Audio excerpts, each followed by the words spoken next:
pastoralismo como el nuestro que podemos ver en los Pirineos o en Europa, que se hace a pie. Después tenemos la edad del Bronce Media, donde se intensifica mucho lo que es el pastoralismo, ya con domesticación plena de todos los animales, vaca, caballo, cabra y oveja. Y después entramos en la etapa del Bronce Tardía y está ahí marcada porque esa es la etapa central o digamos crucial en la que van a aparecer todos estos monumentos funerarios como símbolo de una nueva organización social y el aumento de la población. Y ahí es donde se van a producir toda esa gran extensión desde ciertas partes de Mongolia hacia todo el resto del país, movimiento de pastores que van a ir creciendo en población. Después pasamos a la edad del Bronce final, donde tenemos ya elementos de urbanización y tenemos también los primeros agricultores. En esta zona de Mongolia lo que vamos a encontrar es la producción del mijo o la agricultura del mijo, y en algunos casos incluso tenemos yacimientos arqueológicos donde se han encontrado restos de plantas forrajeras para alimentar a los animales, y una de estas plantas es el mijo también, se les va a proveer a los animales. Y desde ahí ya saltamos a la edad del hierro temprana, que es donde tenemos el surgimiento o la primera organización en grandes reinos o imperios. Cuando pensamos en Mongolia pensamos siempre, ¿no?, el gran Genghis Khan, que agrupó a todas las tribus de Mongolia, pero en realidad ya tenemos a finales de la Edad del Hierro el primer imperio, que es el de Hunnu, o como se diría en Mongolia o en chino, es el imperio de Xiongnu. Y tenemos primeros indicios también de comercio y el establecimiento de la ruta de la seda de una manera muy incipiente. Pero ya vamos a tener rutas de intercambio de comercio a través de ese primer imperio. Aquí he querido poner un mapa de lo que hablábamos antes de la introducción de esos animales domésticos en la edad del Bronce temprana y media. Como veis, son diferentes rutas que se han analizado desde hace los últimos 5 años, yo diría. Hay bastantes análisis que se están centrando en establecer este tipo de rutas, desde dónde exactamente están entrando los primeros animales domésticos, que van a ser las cabras y las ovejas. Y como ven, ahí se va a producir sobre todo desde la zona de Kazajstán y después desde el sur. Por último, se va a introducir el caballo desde la parte de la estepa póntica.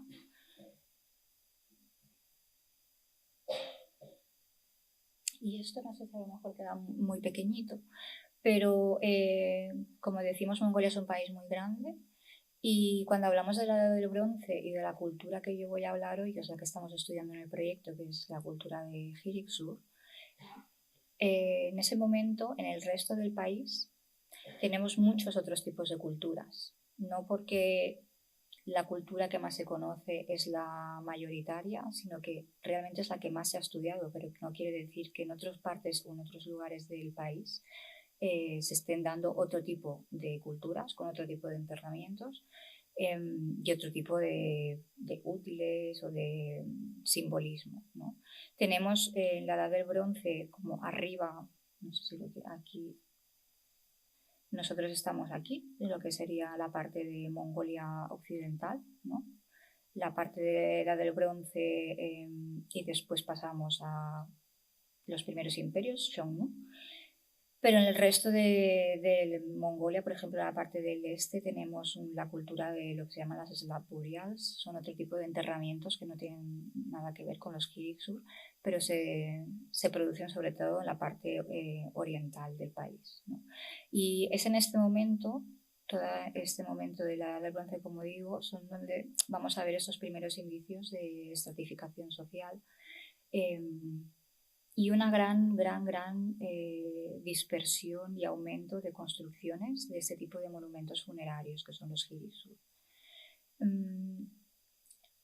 Vamos a encontrar, como digo, los montículos de piedra, que son los que nosotros estamos estudiando, pero después tenemos otros tipos de entierros y además los entierros de losas, que son estos que os comento de los slab burials. ¿Vale? Entonces, si alguien está muy interesado en los otros tipos de cultura, puede buscar por el nombre. Hay bastantes publicaciones en el este de Mongolia.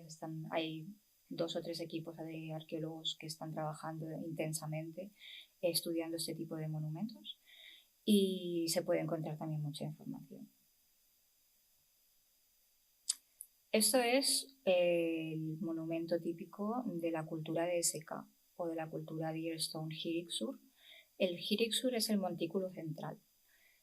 Aquí no hay una escala, pero la persona prácticamente ni se vería. Esto es uno de los mayores Hirixur que hay en el país.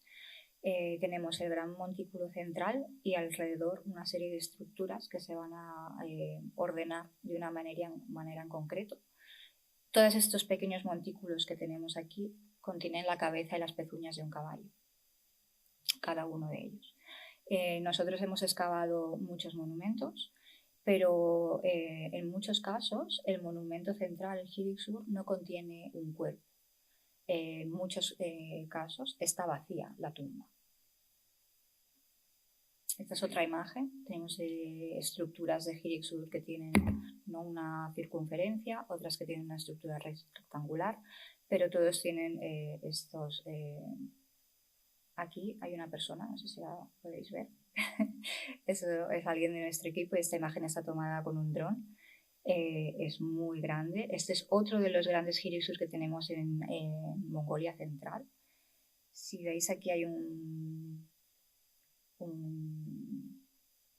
rebaño de ovejas y de cabras. Y como digo, en cada uno de estos hay enterrado un caballo con las pezuñas y ahora os voy a enseñar otro tipo de estructuras asociadas. Bueno, como veis aquí puede haber las que os he enseñado que son muy grandes, que tenemos de 400 por 400 metros de diámetro, pero también puede haber muy pequeñitos, como este de aquí. Esto es un Hirixur que está desmontado.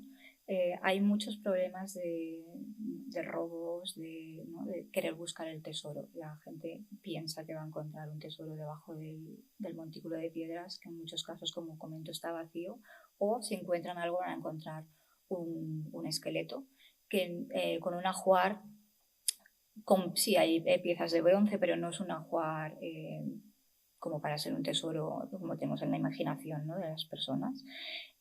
Hay unos que, como digo, muy pequeñitos. Los pequeños son bastante difíciles de reconocer en el paisaje porque a veces puedes incluso pensar que son montículos naturales, ¿no?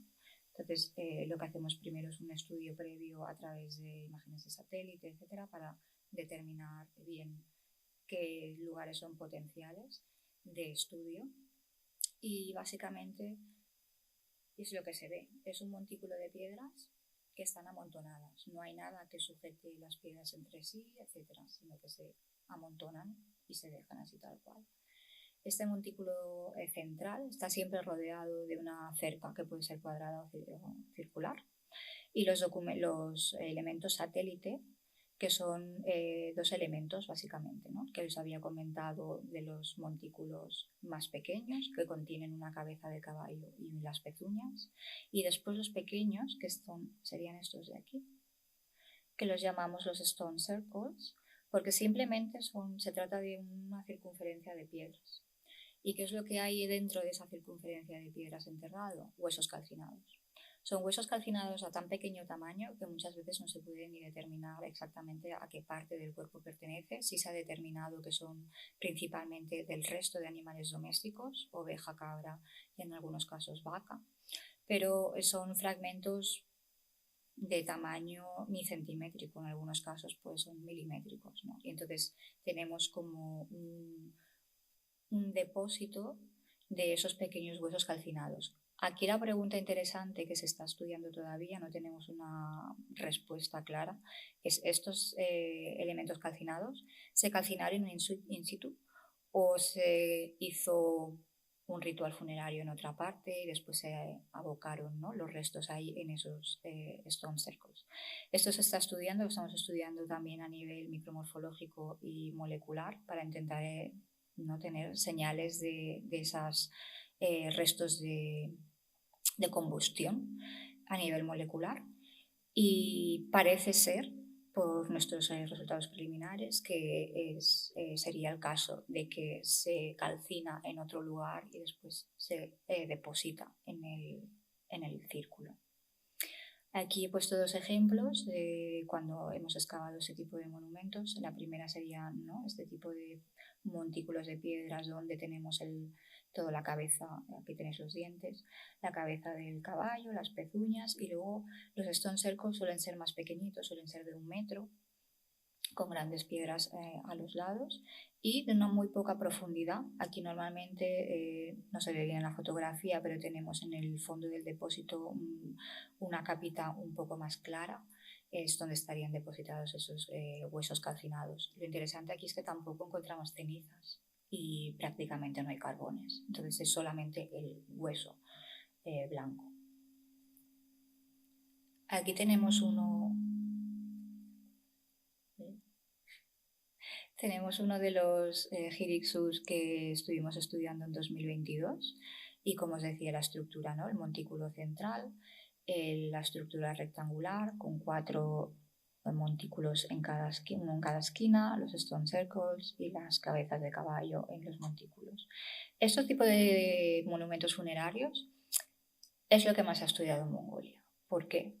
Porque es cuando tú estás en Mongolia, en el territorio, es lo que ves. ¿Dónde vas a encontrar las casas de los pastores? Pues todavía no hemos llegado, ahora os lo explicaré. Otro elemento que aparece junto a ese tipo de los montículos, ¿no?, de los Hirixur, son los Deer Stone, ¿no? Por eso se llama cultura de Deer Stone y Hirixur. Los Deer Stone son este tipo de estelas que tienen grabados motivos animales o cósmicos. Son este tipo, se pueden ver por todo el país, especialmente la zona central y la parte del norte de Mongolia. Se llaman estelas de ciervo y hay diferentes tipologías, están muy bien estudiadas y sobre todo la tipología más común es la que se divide en 3 franjas, ¿no? La franja de arriba tiene pues siempre elementos cósmicos, el sol, la luna y algunos motivos geométricos, la cabeza o el cuerpo de una persona, después motivos animales, normalmente son ciervos estilizados o caballos, y después algunas también en la parte baja suelen ser armas tipo cuchillos o dagas. Y voy a hablar un poquito de la arqueología que nosotros estamos excavando. Y con esta fotografía yo quería poner un poco las condiciones en las que trabajamos, porque no es lo mismo trabajar en Sevilla que hacerlo en Mongolia, y las condiciones en las que nosotros trabajamos son muy extremas, aunque vamos en la mejor época del año, ¿no? Nosotros siempre trabajamos entre mayo y julio, es la época de mayor bonanza climática, pero incluso en esa época podemos pasar de temperaturas de -5 grados durante la noche o primeras horas de la mañana a 30-35 en horas de máximo sol. Pero además tenemos también tormentas de arena. En este caso teníamos el inicio de una tormenta de arena y estábamos intentando tapar el yacimiento y era una obra hercúlea porque todos los cubos de arena que tirábamos la arena se volvía hacia nosotros. En Mongolia no podemos dejar los yacimientos al aire, no podemos dejarlos abiertos de un año para otro.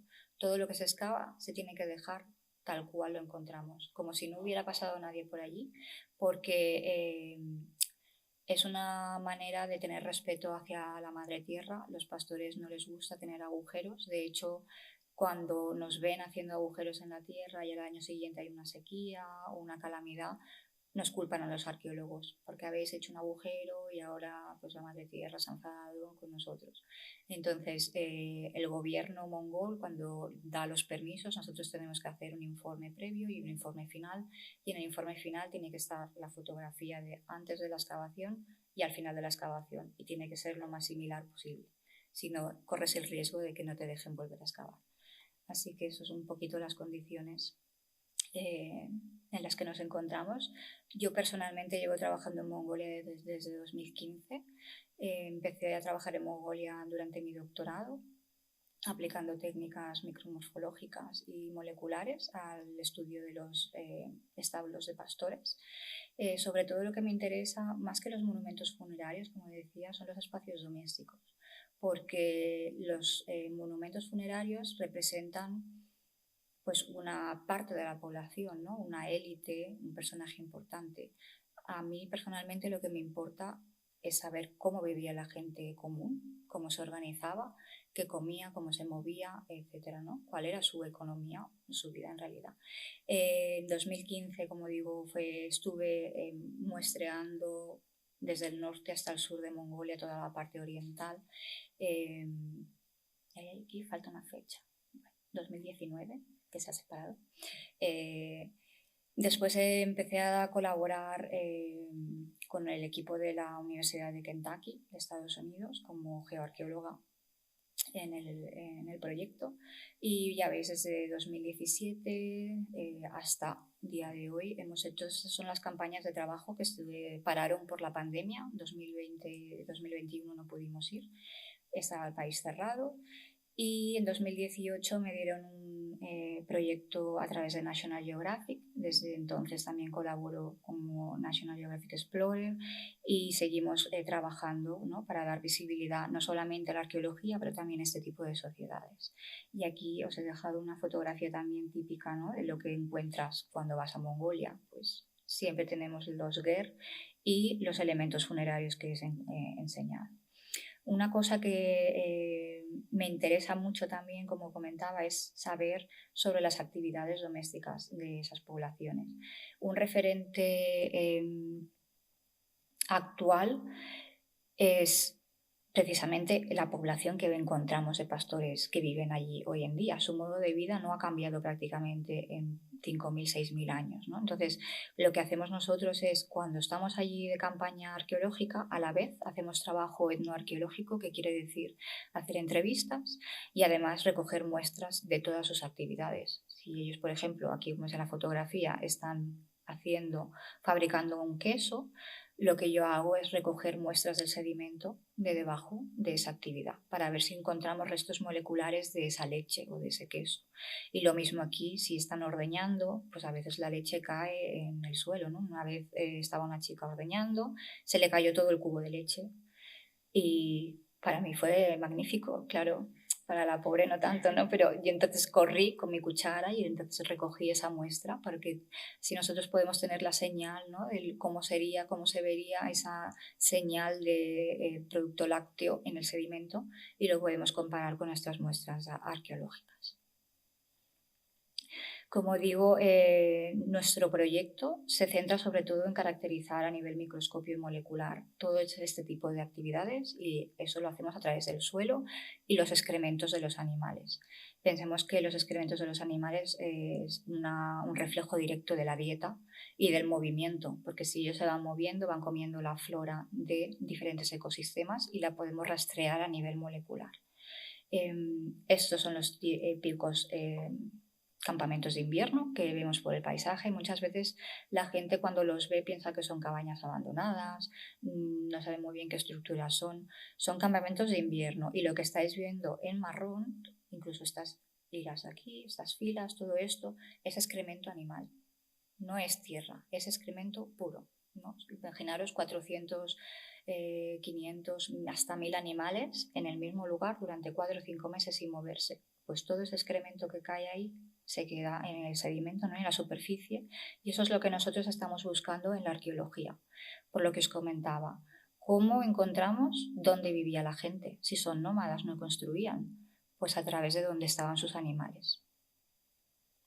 Otra imagen, y es muy llamativa, esta es la escala de un establo. Todo esto es un mar de excremento. La furgoneta es una furgoneta muy grande y aquí hay más de 1,5 metros de acumulación de excrementos.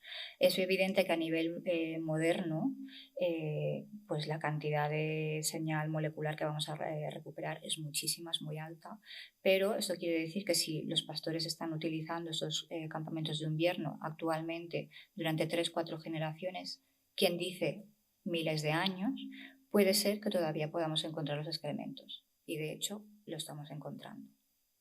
Todo esto nos va a dar indicaciones sobre dieta animal, forrajeo, las estrategias de manejo del ganado y la estacionalidad, como digo, a través ¿no? del estudio de las plantas a nivel molecular de ese excremento. Y hasta ahora nuestras hipótesis, cuando empezamos a trabajar hace muchos años, siempre pensábamos que tirábamos grandes líneas de prospección, ¿no? En los valles, y siempre hemos visto que donde más registro arqueológico hemos encontrado ha sido debajo de los campamentos de invierno actuales. Y entonces nos empezamos a preguntar por qué esto es así.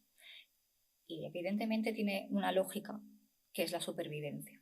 Porque en invierno, esta es una imagen de satélite, está el campamento totalmente en el paisaje nevado, pero si veis desde el satélite, el excremento de los campamentos todavía se puede observar desde el espacio. O sea, estamos hablando de una mancha muy, muy, muy marcada. Y si veis, los campamentos de invierno están siempre colocados de esta manera en los valles, protegidos de los vientos del sur, porque en invierno los vientos predominantes, que vienen a más de 80 km por hora desde Siberia, vienen del sur. Si tú estás a menos 50 grados expuesto al viento, tus animales mueren. Y si mueren tus animales, no tienes para comer y es muy probable que tú también mueras. De hecho, cuando volvemos nosotros en mayo, muchas veces hemos encontrado campamentos que hemos dicho, mira, este campamento está mal situado, das la vuelta, cientos de animales muertos, vemos los esqueletos. Sobre todo pasa con los pastores jóvenes que no tienen una tradición larga de pastoreo, no saben dónde poner sus corrales de invierno. Entonces, estamos viendo quizá una pérdida de la tradición del pastoreo, más como un modo de vida tradicional, sino como una manera de generar negocio por personas que no tienen experiencia familiar o de tradición y entonces no saben muy bien. Es muy normal que pierdan prácticamente la totalidad de los animales en un invierno, porque no saben dónde colocarlo. Y los que sí saben dónde colocarlo, lo reutilizan cada año, porque es el mejor sitio en el que puedes estar en ese momento, en invierno.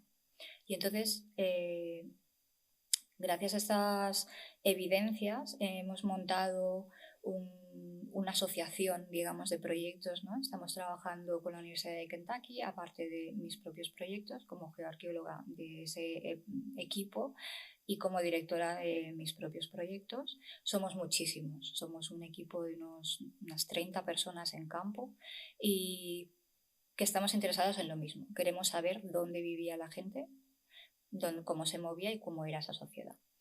En 2022, esto es un poco el mapa de prospección, esto es lo que teníamos prospectado hasta el año 2020, justo antes de la pandemia, lo que está dentro de la marca roja. Y en 2022 localizamos más de 394 elementos más. Ampliamos un poco la prospección hacia el este y hacia el sur, hacia el norte. Aquí tendríamos pues ya la frontera con Siberia, 50 kilómetros. Y aquí tenemos el río Tes, donde cerca del río también localizamos algunos elementos interesantes. Como veis, queda muchísimo por explorar, aunque la mayoría de esta zona ya la tenemos totalmente controlada y todo lo que documentamos va a una base de datos donde tenemos todo marcado. ¿Cómo encontramos esos yacimientos? Como os he dicho, primero hacemos un estudio desde el aire, imágenes por satélite, un estudio del territorio para intentar entender las dinámicas, ¿no?, de los campamentos actuales en referencia a los monumentos. Después marcamos esos sitios de interés, vamos al campo y vamos a comprobar si esos lugares potenciales que nosotros hemos marcado como interesantes realmente tienen arqueología o no. Entonces lo que hacemos, estamos trabajando en este tipo de superficies. Son prospecciones a pie, tiramos líneas cada 20, 30 o 40 metros, ¿no? Entonces hacemos la prospección mirando hacia el suelo y vamos recogiendo los materiales que aparecen en superficie. Y también vamos haciendo análisis geoquímicos del suelo, ¿no?, para determinar si hay concentraciones, por ejemplo, de fosfatos, que nos indicaría una concentración mayor de excrementos o de basura, etc. Y el material que nos aparece en superficie sería algo así, estos restos de fragmentos cerámicos. Es una cerámica de la del bronce muy gruesa, está hecha a mano y podemos encontrar elementos muy interesantes como los bordes o las bases. Aquí hay unos ejemplos de bordes. Y después, en base a donde tenemos mayor densidad de elementos arqueológicos y de concentraciones de fosfatos, por ejemplo, marcamos el lugar y hacemos una cuadrícula mucho más detallada. A lo mejor son 10 metros. Cada 10 metros volvemos a hacer un análisis geoquímico y esto es el mapa de densidad de los diferentes fosfatos. Además hacemos análisis de conductividad eléctrica para determinar si hay zonas de trabajo de metal, etc. Y entonces en 2018 en este campamento determinamos que tenía muchísimo potencial y abrimos 2 trincheras y fue la gran bomba porque por primera vez en Mongolia tenemos un yacimiento con más de 1 metro de espesor, ¿no?, de profundidad. Tenemos casi 2 metros de profundidad de ocupación continuada desde hace más de 4.000 años. Eso es un caso único en el que todavía no se había documentado hasta ahora. Normalmente los yacimientos arqueológicos tienen una potencia de medio metro, máximo 1 metro. Y siguiendo nuestra hipótesis de que los campamentos arqueológicos están debajo de los campamentos modernos, como podéis ver aquí, y además cerca de los monumentos funerarios. Este campamento se publicó en una revista arqueológica ya en 2022 y ahora seguimos trabajando en este yacimiento. Como veis aquí todo el perfil tiene 13 niveles, unos de máxima ocupación o de ocupación muy intensa hacia este momento en el cambio hacia los primeros imperios y después en el cambio desde los periodos túrquicos al periodo quitán. Esto es mucho más moderno y a nosotros lo que nos interesaba es esta parte de aquí porque siempre se ha relacionado que el desarrollo del pastoralismo se produce en un momento de deterioramiento climático, ¿no? Y aquí tenemos un hiato en la ocupación que además correspondería con ese momento climático que es más seco o puede ser más húmedo, pero que les hace salir, ¿no?, de la estepa o ir hacia otros lugares de la estepa donde haya otras condiciones ambientales mucho mejores. En 2023, el año pasado, volvimos al yacimiento porque queríamos saber la extensión. Queríamos saber realmente si tenía continuidad. Abrimos otras 2 nuevas trincheras más al norte de la trinchera que nos había dado tan buenos resultados, en esta parte de aquí. Y encontramos efectivamente lo mismo. Un perfil en la trinchera número 3 de prácticamente 1,70 m y a la trinchera número 4 llegaba también a 1,80 m. La trinchera número 4 fue más difícil de excavar porque estaba el suelo congelado y había días que teníamos que esperar a que se descongelara la capa porque era imposible excavar. Entonces íbamos un poquito más poco a poco, pero al final recuperamos muchísimos restos de cerámicas, muchísimos restos líticos, un broche, os lo enseñaré aquí, un broche de bronce.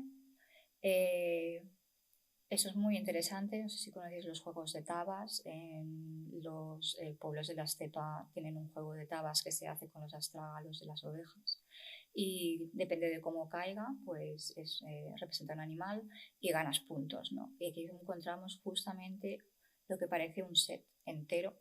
A alguien se le cayó el juego de tabas con la bolsita y se quedó ahí. Estaba en posición primaria, o sea, no estaba ni removido y eso apareció en la trinchera número 3, pero es que además en la trinchera número 4 apareció otro juego de tabas. Entonces tenemos 2 elementos muy importantes a la cultura de la Edad del Bronce, elementos de fauna en posición primaria y además en conexión anatómica, como las falanges de ovicaprinos. Y además teníamos muchísimas evidencias de fuegos, de estructuras de combustión, aparecieron en el fondo de las trincheras en los niveles ya pertenecientes a la Edad del Bronce, excremento perfectamente fosilizado de oveja o de cabra. Estamos investigando a nivel molecular si podemos determinar la especie. Y esto, a ver si funciona, yo creo que no. Vale. Tengo que salir de aquí, ¿cómo se salía? Para enseñar solamente un poquito las condiciones climáticas, pues esto es a finales de junio y está nevando. Y solamente este ha sido el año pasado fue el año más extremo. Realmente el cambio climático se está notando mucho. Ya en Mongolia los pastores empiezan a estar ya un poco desesperados porque pierden animales. Que a finales de junio esté nevando no es normal. Es el primer año que nos ha pasado. Normalmente puedes tener alguna tormenta de nieve si vas a principios de mayo, pero no como este año. Y esto es un poquito para que veáis la trinchera número 4. Ya estábamos acabando, estábamos cogiendo las muestras tanto para lípidos como para micromorfología y, como decíamos, el pastor que había venido con sus animales a esquilar las ovejas. Entonces, los campamentos de invierno muchas veces los utilizan... ¿cómo era?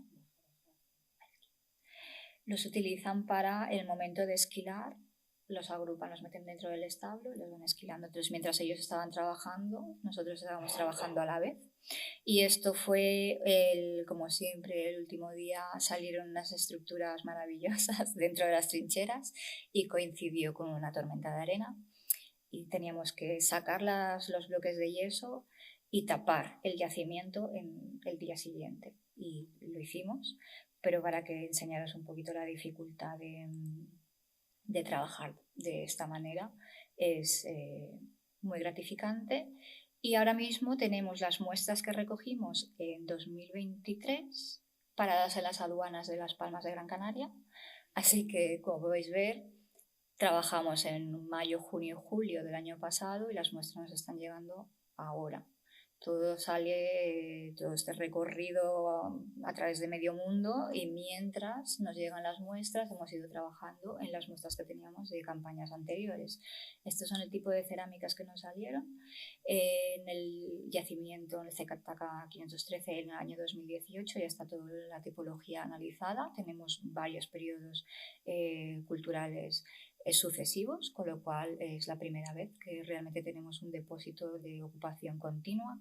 Tenemos semillas también identificadas, tenemos análisis de fitolitos hechos, ¿no? Tenemos los más comunes, sobre todo de herbáceas, que era de esperar, nada extraordinario por esa parte. También recogimos muestras, como digo, de paralípidos, isótopos y micromorfología. Esta es la parte que hago yo. Los bloques llegaron casi todos, la mayoría se pudo recuperar alguna parte, algunos llegaron completamente rotos y no se han podido recuperar, pero esta secuencia, que es la parte medial de una de las trincheras donde teníamos fuegos, aquí tenemos un fragmento de cerámica, y las láminas delgadas me llegaron yo diría, un par de meses.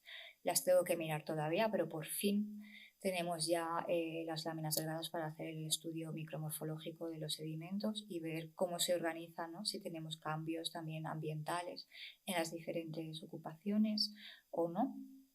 Y el análisis molecular de los lípidos, que también está hecho. Ahora mismo estamos preparando un artículo con todos estos datos que estoy comentando ahora, donde analizamos los lípidos, especialmente los lípidos que se llaman alcanos.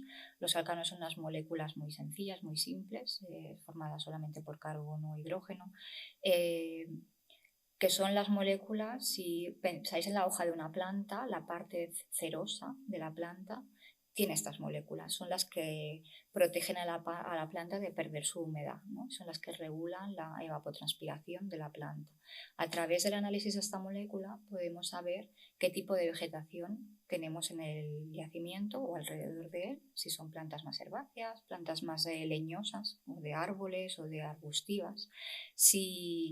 Y analizando el isótopo de esas moléculas, que no son los isótopos de toda la planta, sino específicamente de esa molécula, es un análisis muy preciso, podemos saber condiciones climáticas, temperatura y precipitación o humedad, porque lo que estamos analizando es la regulación de la molécula, su respuesta a la precipitación del momento. Entonces, por eso es muy interesante este tipo de análisis.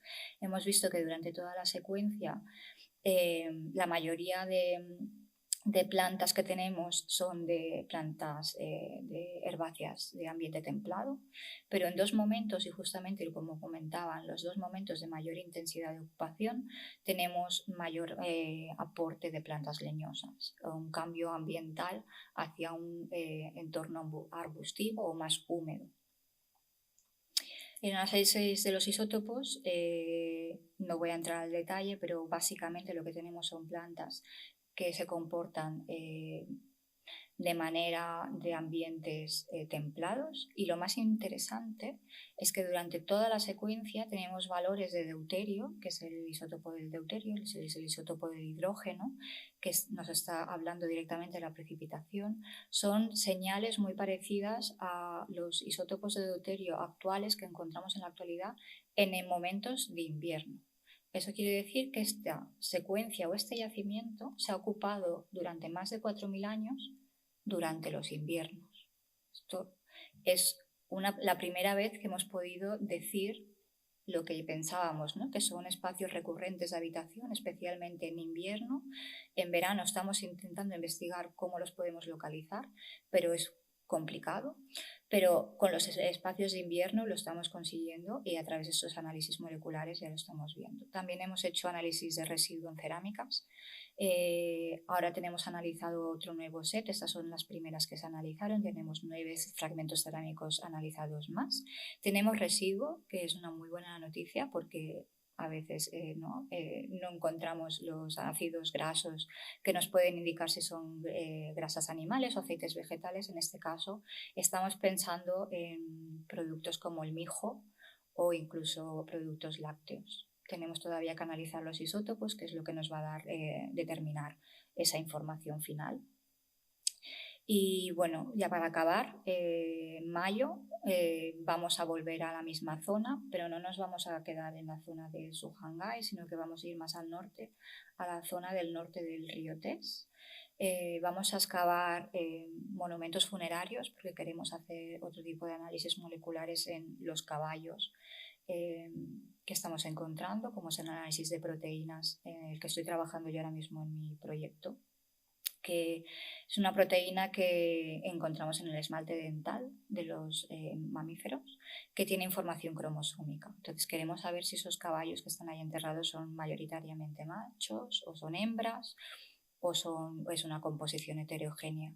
Eso nos va a dar información sobre el comportamiento ritual, y además vamos a excavar también más stone circles y además 2 yacimientos potenciales de habitación que detectamos el año pasado, con muchísimo material en superficie. Hay muchísimo material de cerámico, como veis aquí en esta fotografía, pero además útiles de bronce y muchísima lítica. La lítica en la edad del bronce continúa la tradición neolítica y son muy parecidos.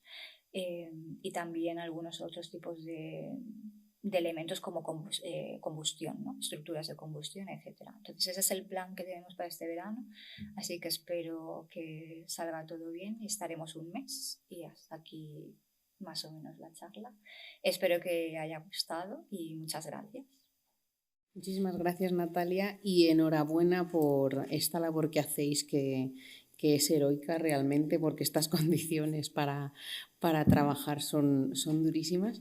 Yo no sé si se habían pensado alguna vez que del excremento se podía sacar tanta información, porque desde luego es algo impresionante, ¿no?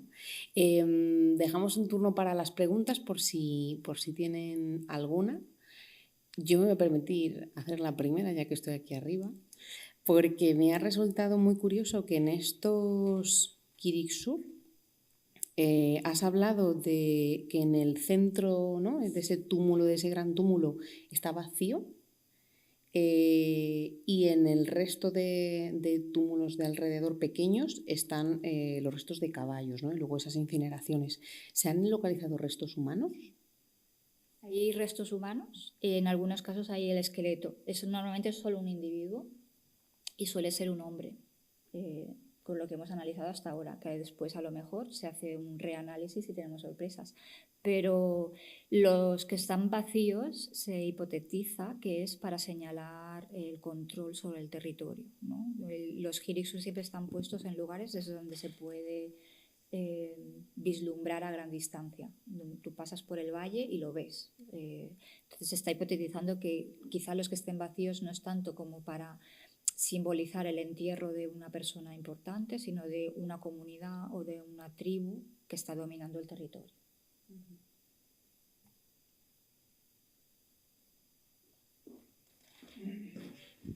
Les damos el micrófono para que así se queden grabadas las preguntas, ¿vale? Buenas tardes y gracias por la charla tan interesante que has dado.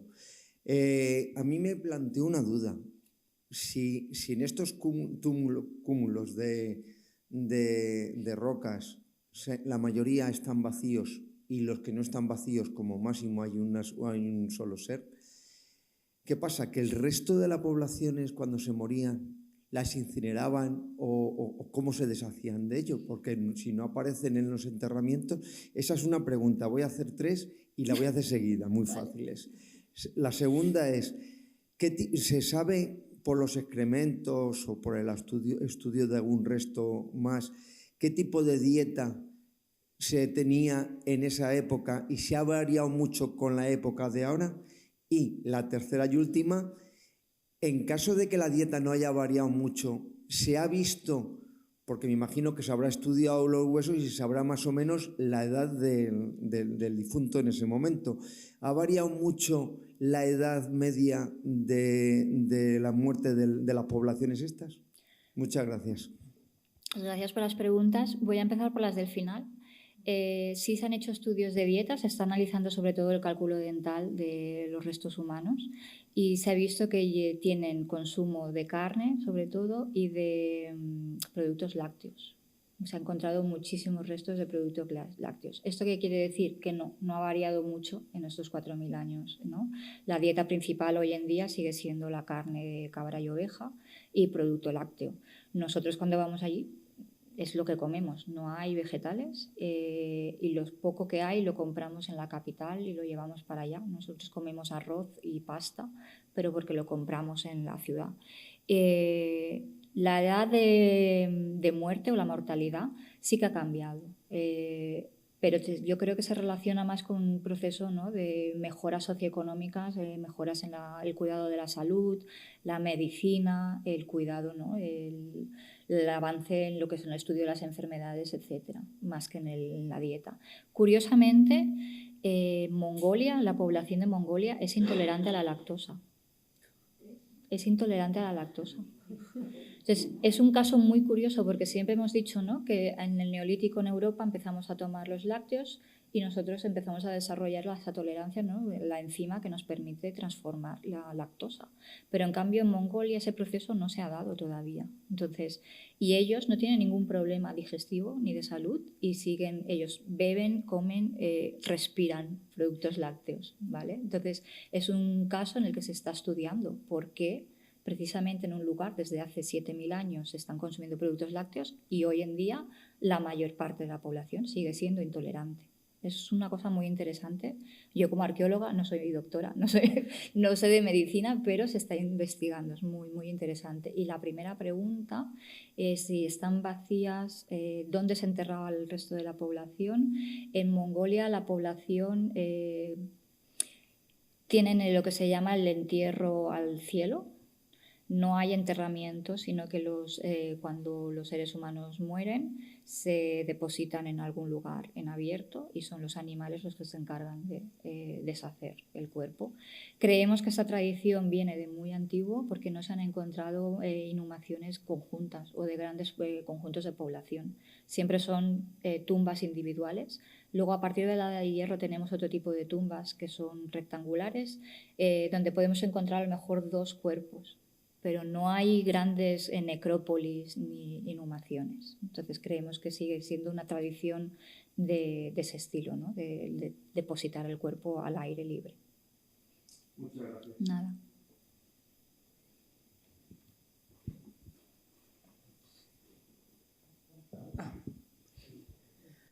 Yo te quería preguntar acerca de los restos faunísticos que tengáis en los yacimientos, si también preguntándote en relación a la dieta, el porcentaje de especies cinegéticas, si se pudiera saber, porque me llama mucho la atención, ¿no?, que en las Deer Stone y que realmente los cérvidos estén tan presentes. En los enterramientos también se aprovechan en las montículos pequeñitos que me has dicho que hay acumulación de huesos calcinados, si se sabe si hay taxones de cinegéticos, de cérvido, No. algún tipo, nada. En los monumentos funerarios solamente se han encontrado animales domésticos. En los yacimientos de habitación sí hay fauna cinegética. Tenemos gacela, bastante, ciervo y algún zorro, algo así, pero poco. Carnívoro hay muy poco y la mayor parte de especies salvajes son gacelas. Y sí que se encuentran. Y prima ganado, ¿no? Entiendo Sí. también.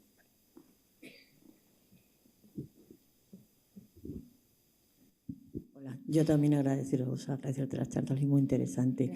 Yo quería preguntarte si en los estratos de sedimento que habéis encontrado orgánicos, habéis encontrado restos de pólenes, en cuanto que has dicho que has encontrado cutículas lipídicas de las plantas. Y luego no sé si he entendido bien al principio que parte de estos excrementos se utilizan como combustible. Por el tipo de terreno, yo de formación profesional soy botánica, ¿no hay por allí turberas, no hay carbón de turba? En la parte del norte, en la parte de tundra, sí hay alguna turbera, pero no se ha encontrado. De hecho, la población actual no lo utiliza, no saben lo que es. Ellos utilizan sobre todo el excremento de vacuno. El de oveja y el de cabra es más para aislar, lo utilizan como aislante en los establos, a veces lo ponen entre, ¿no?, las maderas y prácticamente ya está. El excremento de camello se utiliza poco y polen no tenemos, pero yo creo que es porque no se preserva bien. En cambio, fitolitos sí tenemos y no es os he enseñado la foto, no son los fitolitos más bonitos que habéis visto, no sé si estáis acostumbrados, pero no son están un poco machacados. Pero debe ser por eso, ¿no? Porque son yacimientos que están al aire libre bajo unas condiciones extremas climáticas. Entonces, con el polen se ha hecho muchos estudios en zonas de lagos para estudios de medio ambiente en lo que son los cores, ¿no?, que se han hecho dentro de los lagos, pero en yacimientos arqueológicos aparece muy poca preservación. No.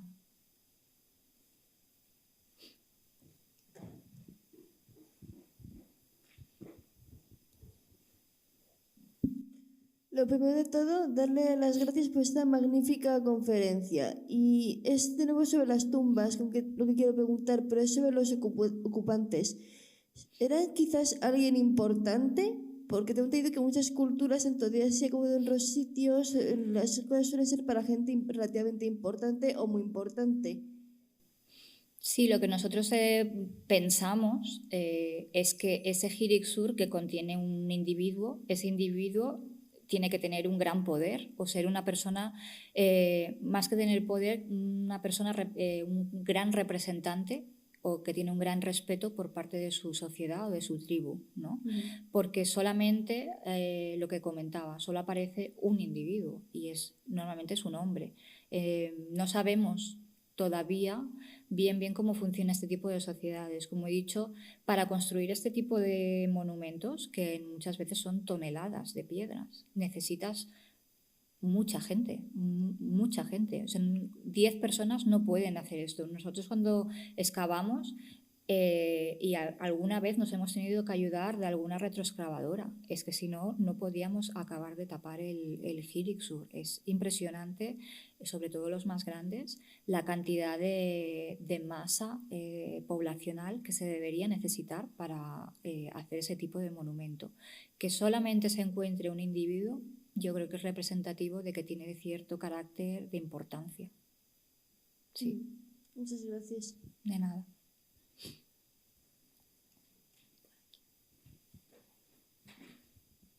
Hola, gracias por la conferencia. Te iba a preguntar. Se oye bien. ¿Se oye? No, perdón. Soy un poco torpe. El de las estelas de ciervos, ¿se sabe exactamente la función? ¿Son para guiarse? ¿Son porque se las encuentra ellas solas ahí en la estepa? Es alucinante. Las estelas de ciervo tienen una función de representación. Normalmente aparecen asociadas a los Hirixur. Están muy cerca de los Hirixur. Normalmente no las encuentras solas, sin ningún otro elemento funerario cerca. Entonces creemos que están representando algún tipo, pues lo que decíamos, ¿no? de marcaje social del territorio, porque estamos encontrando monumentos funerarios, o sea, de hecho las estelas aparecen asociadas a esos monumentos funerarios, no es un elemento solamente cultural distinto al Jiriksur, están asociadas juntas, porque donde tienes un Jiriksur, cerca, en un radio de a lo mejor 1 kilómetro, 2 kilómetros, hay alguna estela. A veces tienes un conjunto de estelas, como por ejemplo hay en 2 lugares en Mongolia que son patrimonio de la UNESCO, tienes cientos, y hay veces que solamente hay 1 o 2. Entonces sí, pero siempre normalmente asociadas al Jiriksur.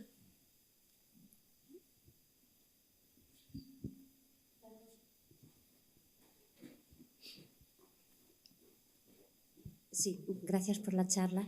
Quería preguntarte, cuando habéis excavado, ¿qué tipo de utensilios habéis encontrado en las excavaciones de épocas anteriores? Y si tiene idea de mortalidad, de qué podía morir esta gente o qué mortalidad tienen actualmente esta población. Los utensilios que encontramos son sobre todo de piedra y en la edad del bronce algunos de metal, pero son más objetos funerarios que en entornos de yacimientos domésticos. El problema que tenemos en Mongolia es que no tenemos tantos yacimientos domésticos. Entonces es ahora cuando estamos empezando a encontrarlos, pero sobre todo es lítica, son útiles pues buriles, raederas, todo de tradición neolítica que continúa hasta la edad del hierro. A partir de la edad del hierro encontramos a lo mejor más elementos de metal, alguna punta de flecha, pero ya digo, no son elementos que sugieran que son utilizados en el día a día. ¿Y había alguna otra pregunta? Sí, pues son cadáveres que se encuentran o esqueletos que se encuentran en torno a los 40, 45 años y con muchas marcas, sobre todo de ejercicio extremo. Tenemos marcas en las caderas que muestran pues eso, el montar a caballo, mucho desgaste en los huesos por artrosis y artrosis a edades tempranas. Estamos hablando, pues eso, 35 o 40 años con artrosis. Y evidentemente signos de violencia. En algún caso también hay este tipo de esqueletos.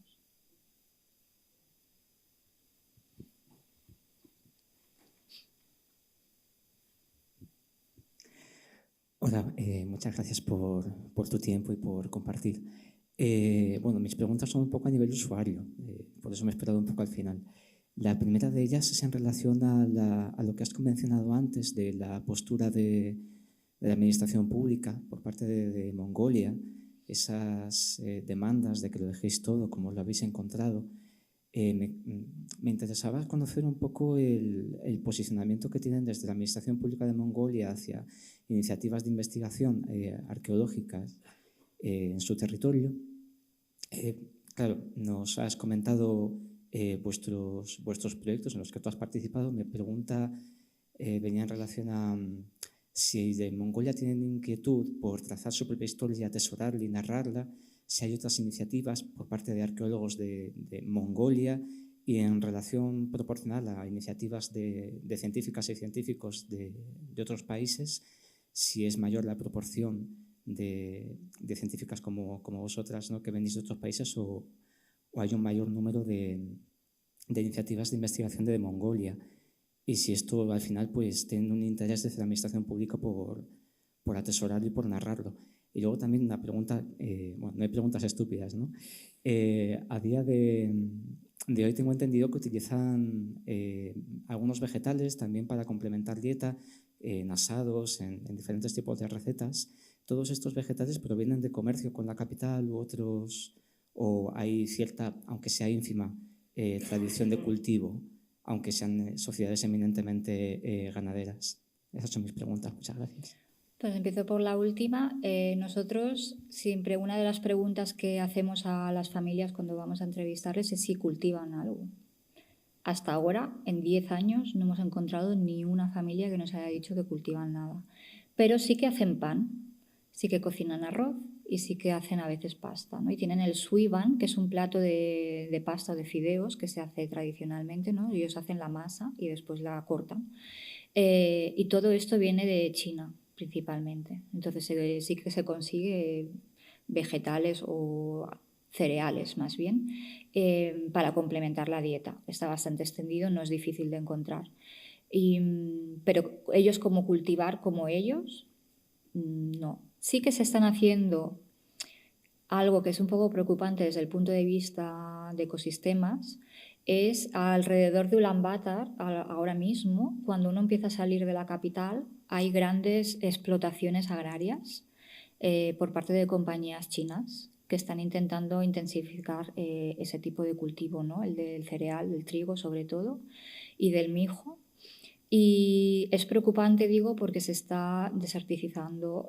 La estepa es un suelo muy fino que no admite cultivo. Entonces, lo que ellos están haciendo, las compañías chinas, es echar una gran cantidad de productos para hacer rentable ese suelo. Y es peligroso porque al final va a pasar como lo que pasó cuando tuvieron el régimen soviético, ¿no? Que hicieron granjas comunales, empezaron a arar la estepa. De hecho, hoy en día a veces todavía puedes ver los surcos de las máquinas y que lo abandonaron porque es que no se produce, el suelo se agota. Una vez se haya agotado, por mucho que le tires, estará agotado. Entonces, yo creo que en ese sentido va, ¿no?, el aprovechamiento de dinero, producción económica ahora, y lo que pase dentro de 20 años a mí me da igual porque yo ya me he vuelto rico. Esto es un poco la mentalidad que estamos viendo en empresarios en Mongolia, ¿no?, de aprovechar estas.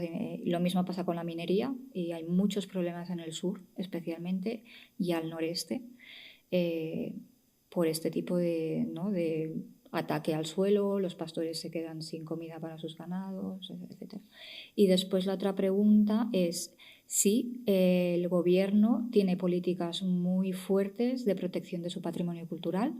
La Universidad de Ulaanbaatar tiene un grado de arqueología y con nosotros vienen estudiantes de arqueología donde nosotros les formamos en las nuevas técnicas para que ellos después las puedan aplicar en sus estudios. Y de hecho, uno de los partners más importantes que nosotros tenemos es el Museo Nacional de Mongolia, la Universidad de Ulaanbaatar y el Instituto de Arqueología del país. Es decir, nosotros no vamos y trabajamos solos, sino que trabajamos con la gente local porque nos interesa que sean ellos mismos los que después puedan continuar con los trabajos. Para mí sería mucho más fácil que ellos tuvieran un laboratorio donde yo pudiera hacer los lípidos allí, que no traer las muestras hasta Europa, porque se pierden, porque se rompen, porque sacar siempre, ¿no?, artefactos culturales, aunque sean suelos, del lugar de origen, pues no es lo ideal. Y nosotros tenemos muy en cuenta todo el tema de, pues, ¿no?, de ser cuidadosos, no ser colonialistas, solo sacar lo que realmente vamos a analizar. Las figuras, por ejemplo, de metal se quedan depositadas en el museo. Nosotros normalmente no nos llevamos nada que sea que ellos puedan exponer o que después puedan analizar.